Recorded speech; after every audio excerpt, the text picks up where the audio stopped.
pagtanda ng tao ay sinasabing katulad ng paglubog ng haring araw tuwing dapit hapon. Katulad ng unti-unting pagkawala ng sinag at silahis ng araw tuwing lulubog ito, ang unti-unti ring paglamlam ng liwanag at sigla sa mukha at pangangatawan ng ilan sa ating mga matatanda.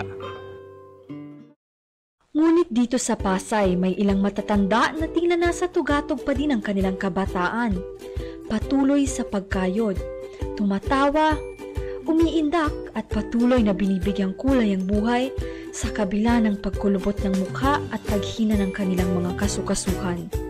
Sila ang mga bakla na matatanda.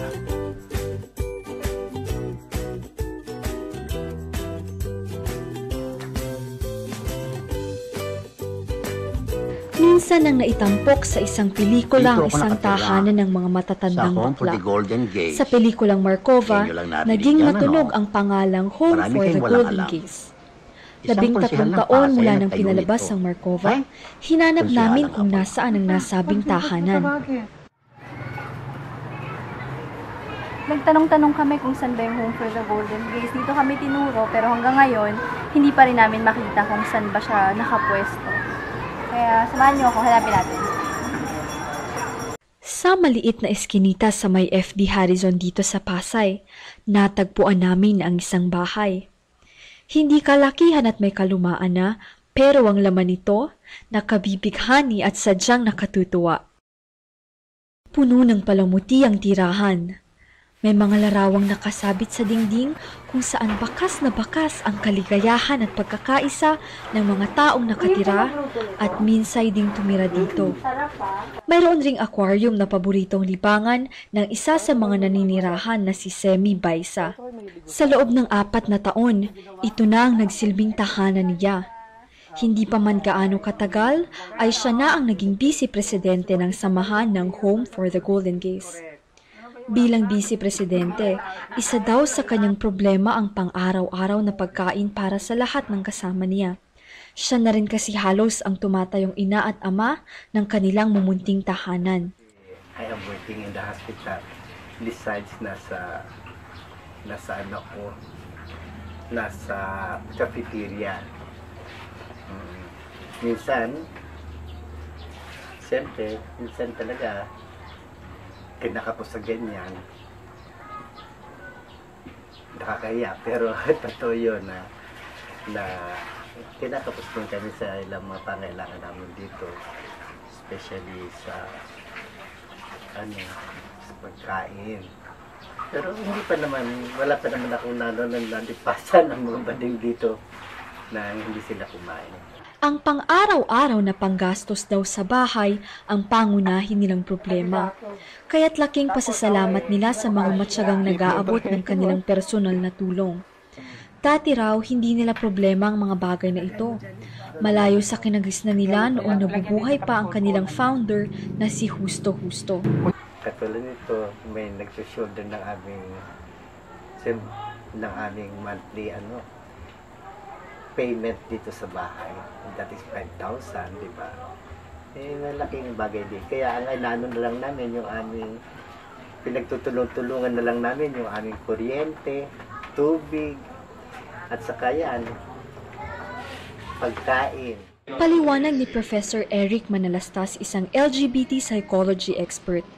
Ang mapabilang sa ganitong sektor ng lipunan ay hindi biro. The issue with elderly LGBT people is that they are at the intersection of two groups that are not often the groups that we treat the best in society.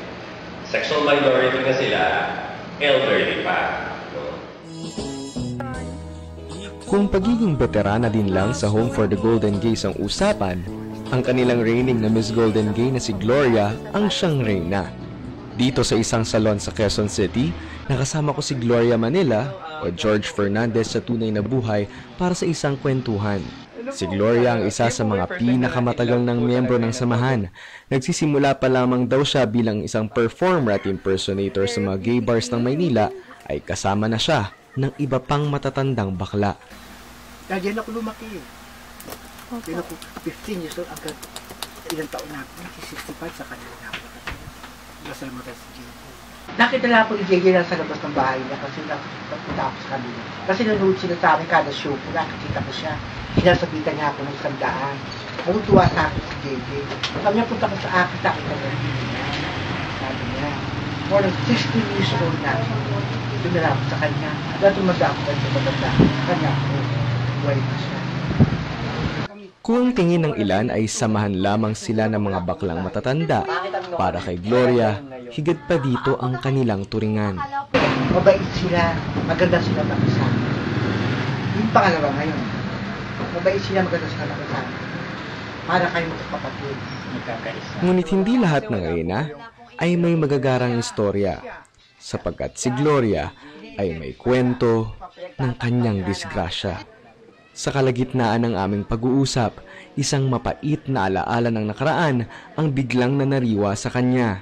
Ibinunyag niya sa amin ang isang lihim na tinago niya mula sa mga tao kahit na sa kanyang sariling pamilya. Parang isang sumpa na maghuhubad sa kanyang gara at kagandahan. Pag alam ko doon, gabi na buwi ako maganda. Siguro na, alas 4. Pag-uwi na ako, hinala nila ako, para rin ako gabi na ako. Kaya naman may dinala ako sa santalan. Pinali nila. Iniwanan nila ako. Ang nakakita lang sa akin, mga nagbibigay sa santalan. Pero nakilaw, mga takip naman sila, hindi ko lang sila makilala eh. Dito talaga sila, kasi stocking ng pati. Kung ano kababoy ang ginawa sa akin, lahat ng kababoy ang kababoy. Kaya lahat na.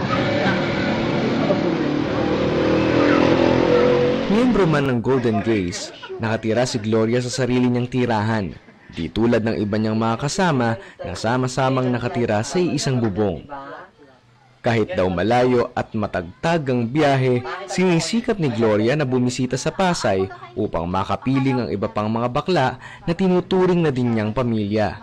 Sinamahan ko siya sa kanilang munting tahanan, di kalayuan sa salon na aming pinagmulan. Ang bahay namin, kahit namin dalawa, kahit ganito, maliit lang, upang namin dito sa mga lang. Tapos, ilaw dito tubig. Si Gloria ay di nag-iisa sa lugar na ito sapagkat kasama niya ang kanyang kabiyak, ang tinuturing niyang asawa. Walang lalaki makapagbibigay sa akin ng ganyan, mga ganyang gamit. Hindi ka mukha ibang lalaki, pera lang ako sinabi sa bakla, di ba? Siya hindi. Akong hindi masaya, ginawa niya ako parang babae. Hindi niya ako ginawa bakla, sa tingin ko niya ako ginawa bakla. Parang babae. Pamilya at kasama. Ito ang dalawang bagay na nais ng mga baklang tumatanda. Ngunit di lahat ganito ang tingin sa kanilang pagtanda, pati na sa isang samahan na tulad ng Home for the Golden Gays. Si Ro, isang guro, estudyante at bakla, iba ang pananaw tungkol dito. I'm not the kind of person that would actually enjoy the company, actually enjoy the company. Some people na, I don't know, have I'm quite old, but I have friends, I do have friends, but I just don't see them, I don't just see myself staying with them in the house or something, anything like that. Pagbubunyag pa ni Ro, ang pag-iisa sa buhay ay bahagi ng kanyang pagiging bakla. That there's a lumina ako, I don't know, I accept the fact that I'm going to live alone, forever and ever. Perhaps you don't see it, but it comes from one.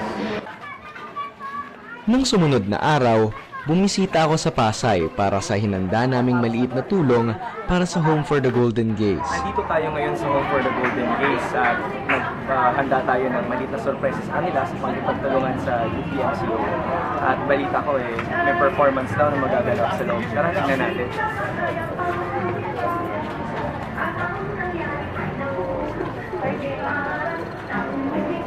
Kapos man sa pangangailangan, nakita ko pa din kung gaano kamahal ng mga Golden Gays ang kanilang samahan.